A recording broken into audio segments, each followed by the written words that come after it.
Morning student. बेटा आज हम कृतिका का अगला पाठ रीढ़ की हड्डी पढ़ेंगे। रीढ़ की हड्डी एक एकांकी है। एकांकी क्या होता है?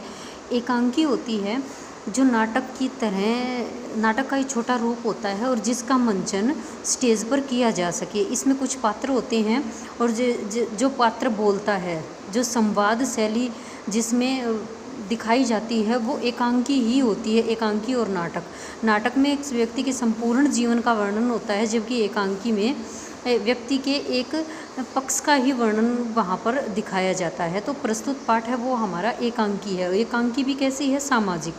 उसमें इस एकांकी में समाज की एक समस्या के बारे में दिखाया गया है, विवाह को लेकर।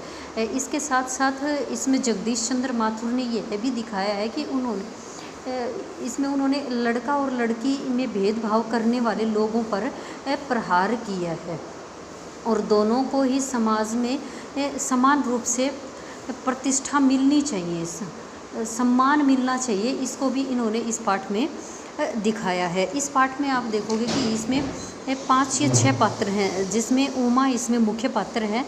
शंकर एक लड़का है जिससे उसकी शादी होने वाली है और लड़के वाले उसको देखने के लिए आते हैं। इसमें राम स्वरूप उमा के पिता हैं, प्रेमा उमा की माँ है और गोपाल प्रसाद है वो शंकर जो इसमें लड़का है जिससे उमा की शादी होने वाली है और उसके पिता हैं गोपाल प्रसाद। तो इसमें गोपाल प्रसाद जैसे व्यक्तियों पर प्रहार करना दिखाया गया है। इसके साथ ही इस एकांकी में यह भी दिखाया है कि गोपाल प्रसाद अपने बेटे शंकर के लिए कम पढ़ी लिखी किंतु अत्यंत सुंदर बहू चाहते हैं। कम पढ़ी लिखी वो इसलिए चाहते हैं क्योंकि अगर पढ़ी लिखी उनके घर में आ जाएगी तो वह ज़्यादा सवाल जवाब करेगी और वो घर से बाहर निकलने की कोशिश करेगी। इसलिए गोपाल प्रसाद अपने बेटे शंकर के लिए कम पढ़ी लिखी लड़की देखना चाहते हैं और वे यह भी चाहते हैं कि लड़की प्रत्येक कार्य में निपुण हो। कहने का मतलब है उसे गाना बजाना आना चाहिए, सिलाई कढ़ाई बुनाई अन्य सभी कार्य उसको आने चाहिए। वे उमा इसलिए जब वो उमा को देखने के लिए आते हैं तो उससे तरह तरह से के सवाल पूछते हैं। इसमें लड़के का पिता होने की ऐठ भी है गोपाल प्रसाद में। वे चाहते हैं कि लड़की है सर्वगुण संपन्न हो, किंतु हम देखते हैं कि एकांकी के अंत में हमें पता चलता है कि उसका लड़का शंकर है वो किसी भी प्रकार से पूर्ण नहीं है। इसके साथ साथ वह चरित्रहीन भी है। चरित्रहीन क्यों है?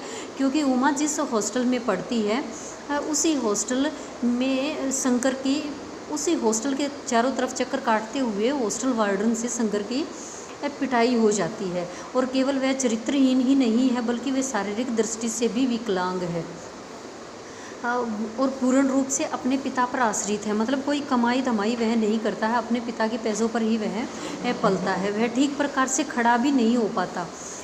स्कूल में कॉलेज में उसको बैकबोन उसका नाम निकाल रखा है और सभी उसको कहते हैं कि इसकी रीढ़ की हड्डी ही नहीं है।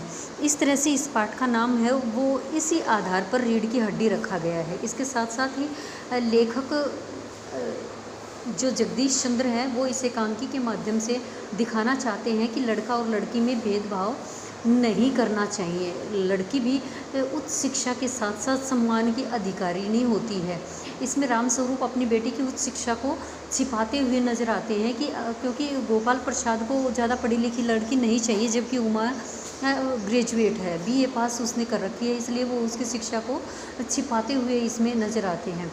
और विवाह के नाम पर जिस तरह से गोपाल प्रसाद तरह तरह के सवाल पूछकर उसे अपमानित करते हैं, यह भी उचित नहीं है समाज में, क्योंकि आज लड़कियां भी लड़कों के समान ही उच्च शिक्षा प्राप्त करने की अधिकारी हैं और उन्हें भी समाज में उचित सम्मान मिलना चाहिए।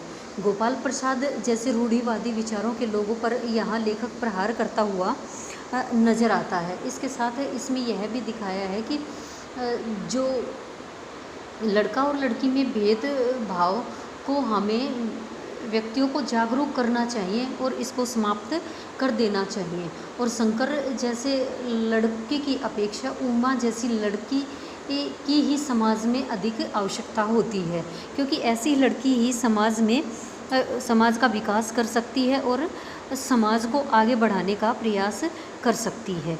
ये है इस जो एकांकी का मुख्य उद्देश्य है वही इसमें दिखाया है। आप लोग इस पाठ को एक बार पढ़ोगे और कहीं पर भी इसमें समस्या आती है तो वो फिर पूछोगे।